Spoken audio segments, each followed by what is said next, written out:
The American people are tired of democracy. Or at least that's the vibe that I'm getting currently. It seems that across the West, a lot of people are starting to entertain increasingly illiberal ideas of the direction that their politics should be going, myself included, mainly because I think most people can see that democracy, more than anything at the moment, is being used as a tool against them.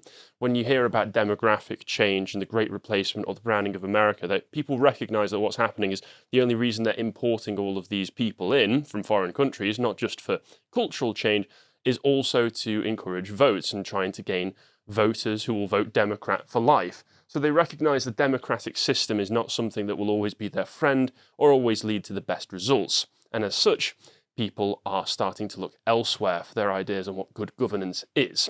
Before I go any further, if you want to see some excellent content that we've put out in the past that's previously for premium users only, you can go to the website and check out a video that Carl and I did earlier on this year in June, where we analysed Matt Walsh's excellent documentary, What is a Woman? Normally this would be premium content, and it will be in the future, but from the day that this video goes out, for 1 week, and 1 week only, it will be available to anybody. It will be free on the website, so you can go check it out, see what we have to say about the film. Past that week, it'll be back behind the paywall, but you can get a cheeky look at the sort of content that we put behind that paywall, which I think is of excellent quality, personally. Absolutely. But with no further ado, let's get further into this. So I've seen a lot of articles recently where people on the left in particular, are very, very, very worried about what's going on in the right when they go to all of these conventions and speak to certain thinkers on the right who are gaining a lot of traction. People such as the main figure we're going to be talking about, Curtis Yarvin, who previously was some obscure blogger going under a stupid 19th century LARPing name like Mencius Moldbug, is now actually gaining traction not just with random autists on the internet. He's getting traction with people like JD Vance, people like Peter Thiel, people with actual money and actual influence behind them. And the left is absolutely terrified of this because they're the only ones allowed to use illiberal tactics to destroy their enemies. The right wing aren't allowed to do that. Anyway, but yeah, this article from The Atlantic, which is slightly sensationalist, the terrifying future of the American right. Sensationalist, no way. What I saw at the National Conservatism Conference. Now, this is one of those insufferable Atlantic articles which takes the same format as the rest of the articles that I'll be looking at, where it's all delivered from a first-person perspective, and it's basically like a journal that the journalist has been writing for themselves, when I just don't care. I don't care about your personal feelings on the whole matter. I don't care about your personal experiences there. Tell me the important stuff and get on with it. But either way, it is a good way of judging the atmosphere. So he starts off describing a speech given by a woman called Rachel Bovard at the National Conservatism Conference, saying, the atmosphere is electric. She's giving the best synopsis of national conservatism I've heard at the conference that we're attending. And with flair, progressives pretend to be the oppressed ones, she tells the crowd, but in reality, it's just an old boys' club, another frat house for entitled rich kids, contrived to perpetuate their unearned privilege. It's skull and bones for gender studies majors. She finishes to a rousing ovation. People leap up to their feet. I have a sinking sensation that thunderous sound I'm hearing is the future of the Republican Party. What applause. People noticed! People noticed! That's exactly what it is! Oh God, they've found us out! I mean, that's what it comes across to me. This is just desperate because The Atlantic and other writers and other people across the left mainstream media are just going, oh God, they know. They know. And I always think how awkward it must be to be a leftist journalist in these kinds of circumstances, listening to these speeches, interacting with these people, having to put on the front like, that's not what's going on, that's not what's going on, when in the back of your head you probably know, God, they've got us down. They've got us down to pat here. Either there's enough cognitive dissonance there to be, insurmountable, or they're deliberately lying. I think it's a bit more of the latter, but surely there must be some of the former as well. It must be deliberately lying, but I think you're right that we can't discount a heavy buffer of just raw stupidity.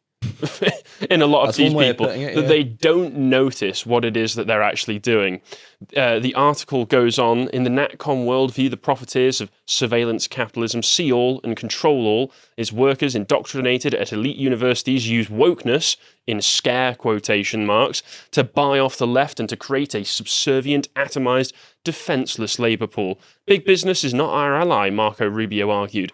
They are eager culture warriors who use the language of wokeness to cover free market capitalism. The entire phalanx of big business has gone hard left, Cruz said. We've seen big business, the Fortune 500, becoming the economic enforcers of the hard left. Name 5 Fortune 500 CEOs who are even remotely right of centre. The journalist writing this article, Mr. David Brooks, does not take any time to try and refute any of these claims, but he does get very scared about them. Once again, because we know the truth, we've noticed, and once the cat's out of the bag, what's it? Cat's out of the bag? Yeah. Yeah, that's the phrase. Once the cat's out of the bag, you can't get it back in there. I'm surprised that being scared is seen as valid political commentary. Someone's got paid for this, and they're just like, I'm scared by this.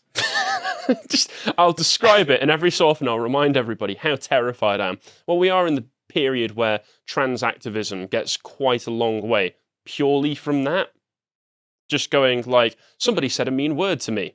I'm terrified. And then Labour, the mainstream media, all of the institutions wrap a blanket around and go, oh, poor baby, oh, bless.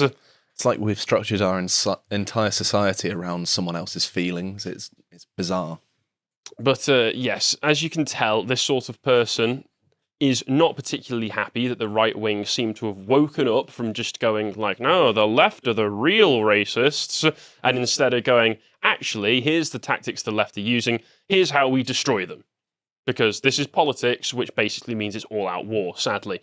But this comes on to the articles, that the main articles, which are the ones where people are talking about, people on the left, leftist publications like Vanity Fair and also Vox are talking about Curtis Yarvin, and not entirely in an unflattering light. We covered this article earlier on this year where Carl and Callum spoke about it, so I won't go over the whole thing, but I love the framing here. They're not MAGA, they're not QAnon, as if these are the only two flavours of right wing that you can get. Curtis Yarvin and the rising right are crafting a different strain of conservative politics. Of course, this is the dissident sphere, which is becoming more and more incorporated into the mainstream in the way that, say, Tucker Carlson has started to incorporate a lot of dissident ideas and thoughts and language into his segments he does on Fox News. Peter Thiel, J.D. Vance, Blake Masters, all are friends with Curtis Yarvin, 48-year-old ex-programmer and blogger who has done more than anyone to articulate the world historical critique and popularised the key terms of the new right. To ignore him is to underestimate how Yarvin's ideas, or at least ideas in conversation with his, have become fundamental to a whole political and cultural scene that goes much deeper than anything you'd learn from panels and speeches at an event like NatCon. So it's very interesting. Carl pointed out that the tone taken here is not actually negative, it's almost neutral, but for a publication like Vanity Fair, you wouldn't expect it to be so neutral, which makes me wonder, are the journalists who, in the course of writing large articles like this, having to spend time with Curtis Yarvin face-to-face and all the people around him and listen to the ideas, do you ever think that they might listen to him and go, got a point there? You might be right. When that layer of cognitive dissonance, I can't talk this morning, vanishes, maybe they are left thinking to themselves, hold up, these people have got a hell of a lot right. And I think that's the thing, the left and the right, we all agree that the world is effed up right now. And we all agree that it should change. It's the methods of how it should change and what we want it to change into that we really differ on. And perhaps these sorts of people, if they're just addressed in a courteous way, if they're spoken to in friendly manner. Obviously, I don't trust journalists because they are all snakes. But I think that there are probably some who might be open to ideas, even if they're not going to come on side. I'm sure that just being polite and personable to someone is going to make them less inclined to scathingly destroy everything you believe. But at the same time, just being polite won't stop smear merchants from being smear merchants. Oh, yeah. So you do have to keep your guard up at all times, sadly, as much as I would like to be able to just be relaxed around people. The fundamental premise of liberalism, says Yarvin, is that there is an inexorable march towards progress. I disagree with this premise. He believes that the premise underpins a massive framework of power. My job, as he puts it, is to wake people up from the Truman Show. And once again, the fact that this is all just completely neutral, very interesting. It makes me think to myself, either this person is actually doing his journalistic due diligence. I've got it as well. Due diligence. And just reporting neutrally, which is a very rare thing nowadays, or perhaps he's being won over. And the most recent one to add to this collection of articles where they're talking about Curtis Yarvin is from all publications Vox, which is very, very mainstream, incredibly far left, but also actually far more alarmist and sensationalist than the Vanity Fair one. Curtis Yarvin wants American democracy toppled, and he has some prominent Republican fans. That's such a slimy title. It is, but it's not untrue. Yeah, it's not untrue. He does. It's factually correct, but it's presented in such a way to maximise. It does make it sound like emotional he wants reaction. It makes it sound like he wants violence in the White House. It makes it sound like he wants January 6th Part 2 or something. Whereas no, what Yarvin and others are arguing for is that there should be a counter-elite rise up, the kind exemplified by J.D. Vance and Blake Masters and other people in the political sphere like Peter Thiel who can fund all of them, and just say, no, we just need to replace those elites. Not necessarily by violent means, but by whatever means are available to us. After Yarvin stepped away from his startup, the company behind the open source software project Urbit, in 2019, The American Mind, the online publication of the conservative think tank the Claremont Institute, began publishing his essays, effectively welcoming him into the now mainstream discourse on the right. He became a frequent guest on New Right podcasts, and in 2020, he started a Substack, at first using it to post excerpts from an in-progress book, but eventually returning to his blogging posts. And after all of that, he's far more well-known and popular than ever. And like I say, I think there's a reason for that, which is his ideas are really starting to connect with people. Even if his solutions aren't appealing to everybody, his criticisms are very cogent. We use a lot of the terms that he's coined in our everyday conversations about politics, don't we? Like he coined the cathedral, yeah. He also popularised the use of red and blue pill. I always forget that that comes straight from him as well. And it comes from, honestly, I've tried reading Unqualified Reservations. I find it very difficult purely because of that sort of leet speak, mid-2000s verbiage he uses throughout it. It makes it quite difficult to connect with the ideas a lot of the time because I just feel like he's trying to come across like he thinks he's Morpheus in it. Even though his ideas are very good, his criticisms are very good, it's just annoying to read, sadly. So I'm sorry, Curtis. The way that this article describes Curtis's ways of fixing things, because they go through a full rundown of what it is that Yarvin wants to enact change, and they say you need to say, well, we want to get rid of democracy. That needs to be your campaign on it, and win. First off, this would-be dictator should seek a mandate from the people by running for president and openly campaigning on the platform of, as he put it to Chow, if I'm elected, I'm going to assume absolute power in Washington and rebuild the government.